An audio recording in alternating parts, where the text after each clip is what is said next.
Isa pang report na aking ginagawa upang malaman ng taong bayan kung ano na ang nangyayari tungkol sa mga flood control na kaso na naging iskandalo.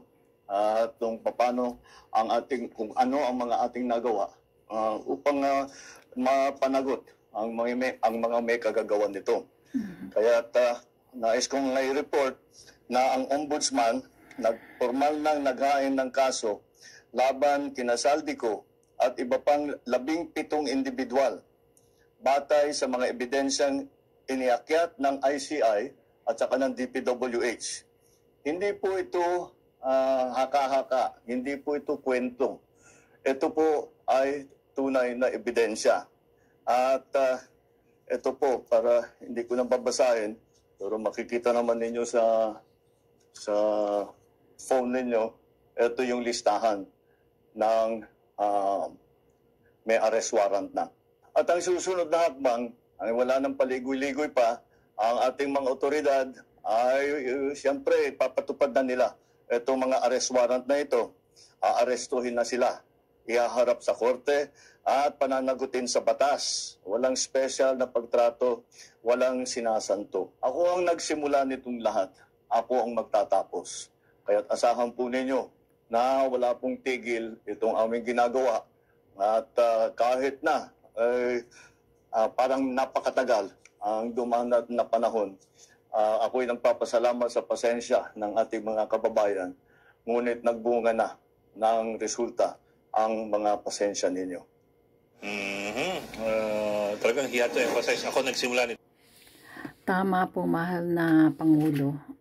Salamat po sa inyong tiyaga, pasensya. Naku, napakahabang pasensya ang inyong ipinuhunan na sa mga taong nanira na lahat na ginawa para sa iyo. And kami pong mga mamamayan ay umaasa na itong mga nanggugulo sa ating bayan ay mapanagot na, matapos na ang problema. Simula't simula hindi sila naging hindi sila naging patas sa inyo. Hindi muna nila hinayaan na kayo ay matapos sa inyong termino bago sana sila gumawa ng mga hakbang na kung gusto nila talagang kunin gusto nilang mamuno, then tapusin na muna na sana yung iyong term. Kaya lang nanggugulo Tama po yan. Masampulan na sila. Masampulan na. At nang humanda-handa na yung mga susunod na na mga dadamputin pa sa darating na araw. Thank you, Mr. President.